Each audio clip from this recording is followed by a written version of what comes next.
کچھ کڑوی باتیں آپ کے لیے بھی ہوں گی، ناراض تو نہیں ہوں گے؟ ضروری ہے۔ کیوں ضروری ہے؟ جب بندے کو بخار آ جائے تو پھر کڑوی دوائی کھلائیں گے تو بخار دور ہوگا نا۔ یار نبی پاک صلی اللہ تعالی علیہ وسلم آپ کی عظمت اور شان اتنی عرفہ اور اعلیٰ ہے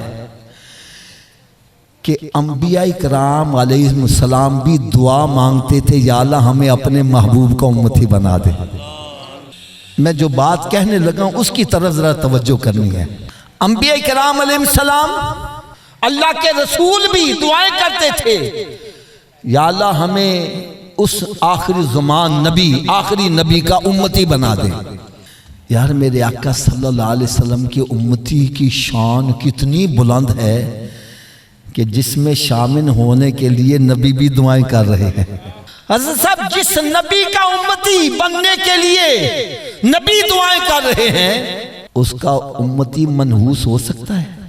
بولو تو صحیح یار۔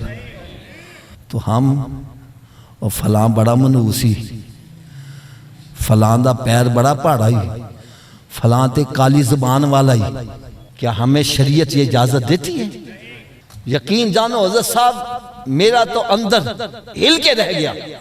حدیث مبارکہ میں آتا ہے سود کھانے کے 70 کبیرہ گناہ ہیں۔ کتنے جی؟ اور 70 کبیرہ گناہ کون کون سے ہیں؟ فرمایا اگر سب سے بڑا گناہ اوپر لکھا جائے، پھر اس سے چھوٹا اس سے نیچے لکھا جائے، پھر اس سے چھوٹا اس سے نیچے لکھا جائے، فرمایا جو سب سے کم درجے کا گناہ ہے وہ یہ ہے کہ کوئی اپنی ماں سے بدکاری کرے۔ یہ سب سے کم درجے کا گناہ ہے۔ اور سب سے بڑا گناہ کون سا ہوگا؟ فرمایا کسی مسلمان بھائی کو ذلیل کر دینا، یہ سب سے بڑا گناہ ہے۔ اور آج ہماری حالت کیا بنی ہوئی ہے؟ جب 10 دوست اکٹھے ہو کر بیٹھ جاتے ہیں، ایک کو ٹارگٹ بنا دیتے ہیں، ادھر سے بھی تیر اس پر، ادھر سے بھی تیر اس پر، ادھر سے بھی تیر اس پر، اور پھر آخر میں ٹھٹھا مذاق کرتے ہیں، کہتے لگاتے ہیں اوے میں تے فلانے نو ننگیا کر کے رکھ دیتا ہے، میں تے ذلیل کر کے رکھ دیتا ہے۔ خدا را تھوڑی دیر سوچو، اگر اسی کی جگہ تم ہو اور کوئی تیرے ساتھ یہ سلوک کرے، تیرے اوپر کیا بیتے گی؟ میرے آقا صلی اللہ علیہ وسلم نے ارشاد فرمایا تم میں سے کوئی بندہ اتنی دیر تک کامل مومن نہیں ہو سکتا جتنی دیر تک وہ اپنے بھائی کے لیے وہ چیز پسند نہ کرے جو اپنے لیے پسند کرتا ہے۔ یار آپ جتنے بیٹھے ہو ایمانداری سے بتلانا، آپ میں سے کوئی بندہ چاہتا ہے اس کی بیٹی کو گالیاں نکالے؟ بولو تو صحیح۔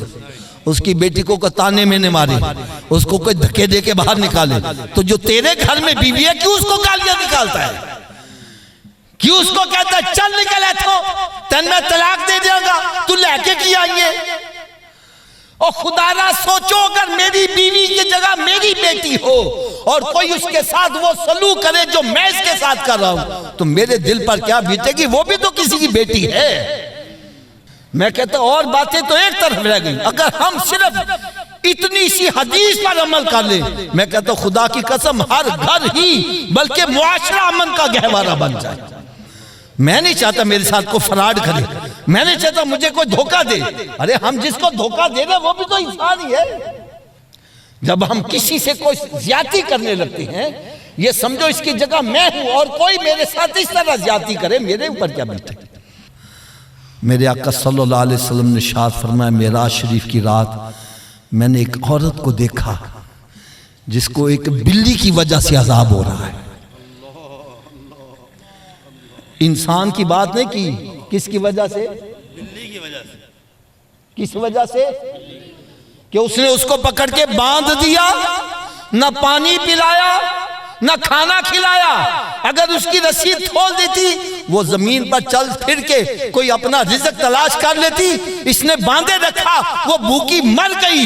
ارے ایک اور بچی، ایک جناب بلی جو ہے بھوکی مر گئی، اس وجہ سے عذاب ہو رہا ہے۔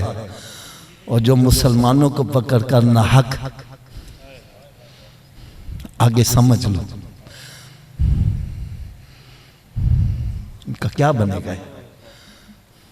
حدیث غلط ہو میں مجرم،